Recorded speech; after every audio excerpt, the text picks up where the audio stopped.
آپ میں سے کوئی احمد فراز کو جانتا ہے؟ شاعر ہے احمد فراز. احمد فراز کو جانتے ہیں؟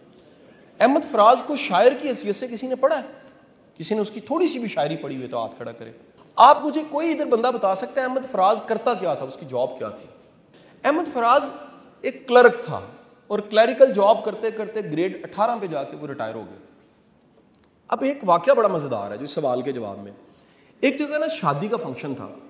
احمد فراز کیونکہ شاعر تھا اور معروف شاعر ہو چکا تھا تو لوگ اس کو نا آ کے اس سے مل رہے تھے. اس زمانے میں سیلفی تو نہیں ہوتی تھی، لوگ آٹوگراف لے رہے تھے، کوئی تصویر کھنچوا رہا تھا، کوئی آ کے سلام کر رہا تھا. احمد فراز صاحب یہ میرا بچہ، اس کے سر پہ ہاتھ پھیر دیں. کوئی سلام کر رہا تھا، کوئی کہہ رہا تھا میری کتاب پہ آٹوگراف کر دیں، اس پہ ڈائری پہ کر دیں. تو احمد فراز کا ڈپارٹمنٹ کا جو سیکٹری تھا گریڈ 22 کا 21 کا، وہ سامنے کھڑا دیکھ رہا تھا. اس کو بڑی تکلیف ہوئی. ایگو جو آج ٹاپک تھا، وہ چلتے چلتے اس نے سگار لگایا اور پاس آ کے کہنے لگا احمد فراز آپ کیسے ہو؟ ٹھیک ٹھاک ہو؟ اس نے کہا تمہارا گریڈ کون سا ہے؟ اس نے کہا میرا گریڈ 18 ہے. تو اس نے سب کے سامنے کہا میرا گریڈ 21 ہے. آپ کو سمجھ آیا کہ نہیں ہے؟ اس کی ایگو بول رہی تھی. احمد فراز نے جواب دیا حضور میرا گریڈ 18 ہے لیکن میں احمد فراز بھی ہوں. بتانے کا مقصد یہ ہے کہ سر آپ سب کو اللہ نے ٹیلنٹ دیا. کوئی اگر وہ ٹیلنٹ گڈ لک ہے کہ پولیس والا ہی ہے تو پیشن اور پروفیشن ایک ہو گیا. میری طرح میرا پیشن پڑھانا تھا، اللہ نے مجھے پڑھانے کا ہی موقع دے دیا، خوش الحمدللہ. اور اگر ایسا نہیں ہے تو مہربانی فرما کے اس اپنے ٹیلنٹ کو ساتھ ساتھ چلائیں ضرور. وہ لائف لائن ہے. جس طرح جہاز اڑنے لگتا ہے وہ کہتے ہیں کہ اللہ نہ کرے آکسیجن کم ہوگی نا تو نیچے ماسک گر جائیں گے اور آپ منہ پہ لگا لیجئے گا، آپ کی آکسیجن چلنے لگ پڑے گی. ہمارا جو ٹیلنٹ ہوتا ہے نا وہ آکسیجن کا ماسک ہوتا ہے. یاد رکھیے گا آپ کا جو بھی ٹیلنٹ ہے نا اس ٹیلنٹ کو بچا کے رکھیں اور اس کو سنبھالیں اور اس کو پالش کریں. پرابلم ایک ہے ہمارے سسٹم میں ہم نے ساری زندگی میں ایک ہی چیز سیکھی ہوتی ہے، کام کیا اس کا معاوضہ چاہیے. ایسے ہی ہے نا جی، کام کیا معاوضہ چاہیے. آج ایک نیا جملہ سن لیجئے گا، بعض کاموں کا جو معاوضہ ہوتا ہے وہ خوشی ہوتی ہے. بہت بڑا معاوضہ. یعنی فقط آپ کام کر کے کہتے ہیں یار مجھے کوئی تنخواہ نہیں ملی، میں مطمئن بڑھا، میں خوش بڑھا. میں پڑھاتا ہوں، میں نے صبح آج اٹھ کے ایک ٹی وی کیا، اس کے بعد میں 2 جگہ سے موو کرتے کرتے آپ کے پاس آ گیا، اس کے بعد جا کے 2 میٹنگ سے. میرے پورے دن کی خوشی کا سب سے بڑا ذریعہ یہ لیکچر ہے. مجھے بات کرنے کا موقع ملا ہے، میں نے کوئی بات کی ہے، کوئی ایک جملہ کسی کے کام آ جائے گا. جس کام سے خوشی ملتی ہے نا وہ ٹیلنٹ ہوتا ہے. اور ہمیں اپنے آپ کو سمجھا لینا چاہیے کہ کوئی لازم نہیں ہے کہ ہم اپنے کام سے تنخواہ لیں، ہمیں اپنے کام سے خوشی بھی حاصل کرنی چاہیے. تو ایسی سر 100 مثالیں ہیں. میں آپ کو اور مثالوں میں اس لیے نہیں الجھا رہا، میں فیض احمد فیض پہ چلا جاؤں، میں اور لوگوں پہ چلا جاؤں، آپ ان کے پروفیشن کے بارے میں جانیں گے آپ کو حیرت ہوگی. فیض احمد فیض لیفٹیننٹ کرنل تھے، بڑے کم لوگوں کو پتا. اور کہاں شاعر، فرق ہے نا جی. ہوتا کیا ہے کہ اگر ہم اپنے ٹیلنٹ کو بچا لیتے ہیں نا، ناصر ملک صاحب یہاں پر ہی رہے. ناصر ملک صاحب بڑے اچھے مزاح نگار ہیں. ان کے آپ کالم پڑھیں کبھی، آپ یہ ماں والا کالم کل والا پڑھیں، میں نے پڑھا تازہ تازہ، کیا خوبصورت تحریر ہے.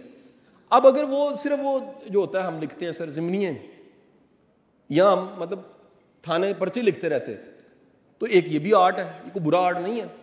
لیکن انہوں نے اپنے ٹیلنٹ کو بچا کے رکھا اور لے کر چلتے چلتے چلتے اب وہ ہمارے پڑھنے لکھنے والے طبقے میں جب بھی میں نے دیکھا وہ بیٹھے ہوتے ہیں، وہ ڈھونڈتے ہیں. بلکہ کئی ایسی محفلوں میں نے دیکھا ہے کہ ناصر ملک صاحب بھی بیٹھے ہیں اور گریڈ 20 کا افسر بھی بیٹھا ہوا ہے. وہ گریڈ 20 کا افسر ان کو گریڈ 17 18 پہ نہیں سوچ رہا، وہ سوچ رہا ہے یار یہ لکھنے پڑھنے والا بندہ ہے. ہمیں اپنے ٹیلنٹ کو بچا کے پالش کر کے ساتھ لے کے چلنا چاہیے. اور کلیکٹیو آخری بات ایک میں آپ سب کو کہہ دوں، مہربانی فرما کے کتابیں ضرور پڑھیں، سیکھیں ضرور. دیکھیں جتنے مرضی برے حالات ہو جائیں، اس زمانے میں تو بڑی آسانی ہے، یہ اینڈرائڈ فون، آپ کچھ سننا چاہیں، کچھ پڑھنا چاہیں، کچھ سیکھنا چاہیں سیکھ سکتے ہیں. آپ کچھ بھی لرن کرنا چاہتے ہیں آپ گوگل پہ یوٹیوب پہ جا کے سیکھ سکتے ہیں. آپ کچھ بھی نیا سمجھنا چاہتے ہیں آپ سرچ کر سکتے ہیں. تو مہربانی فرما کے سیکھنا نہ چھوڑیں. کتاب سے سیکھنا، ویڈیو سے سیکھنا، تجربے سے سیکھنا، مشاہدے سے سیکھنا. یہ زندگی کی عبرتیں بھی دیکھیں، یقین کیجئے گا بڑی عبرتیں ہیں. میں تو کبھی کبھی میرا دل کرتا ہے یہ جتنے برے واقعات ہوتے ہیں کیس اسٹڈی کے طور پہ پڑھانا چاہیے. ہمیں زندگی کے کرائسس کو بھی پڑھنا چاہیے. عقل مند وہ ہے جو غلطی سے سیکھتا ہے.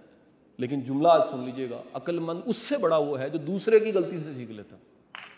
تو آج سے اگر آپ اپنی زندگی میں ارد گرد ڈھونڈیں گے نا تو آپ کو پتہ لگے گا یار ممکن ہے کہ آپ کی 40,000 روپیہ سیلری آپ مطمئن ہے، اور آپ کو پتہ لگے کسی کی 40 لاکھ بھی ہے، مطمئن کوئی نہیں ہے. اصل میں کامیاب وہ ہے جو مطمئن ہے، اصل میں سکون میں وہ ہے جس کو نیند آ جاتی ہے. یہ کتنی بڑی ٹریجڈی ہو کہ یار آپ کسی 20ویں گریڈ کے رینک پہ چلے جائیں اور آپ کو بغیر لیگزوٹنل گولی کے نیند نہ آتی ہو. یہ کتنا بڑا آپ کا المیہ ہو کہ دنیا کے سارے کھانے آپ کے پاس ہوں، ذائقہ نہ آپ کو محسوس ہوتا ہو. یہ کتنا بڑا المیہ ہو کہ سارے وارڈروب میں آپ کے کپڑے لگے ہوں لیکن سارے دنیا کے مہنگے کپڑے پہن لیں پھر بھی لوگ آپ کی عزت نہ کریں.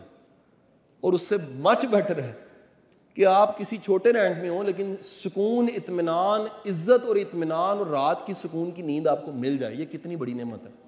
جو میرا پردادا تھا نا وہ پولیس میں تھا، کانسٹیبل، آزادی سے پہلے کا وقت. 3 بھائی تھے، تینوں ہی کانسٹیبل، تینوں کی لاہور میں نا مختلف جگہ پہ پوسٹنگ ہوئی ہوتی تھی. تو میرے والد صاحب کیونکہ ان کے تو وہ دادا تھے، وہ کہتے ہیں تینوں بھرا شام نو کھانا کٹھے کھاندے سن. اے چنگا ویلا سی سر. اج ایک گھر دے وچ اسی دیواراں کر کے نا تے سمجھنے آ کہ اسی بخشے جانا. اج اسی اپنے ماں پیو نو ادھر چھڈ کے آنے، انہوں ادھر چھڈ کے آنے، اسی سمجھنے اسی بخشیا جانا.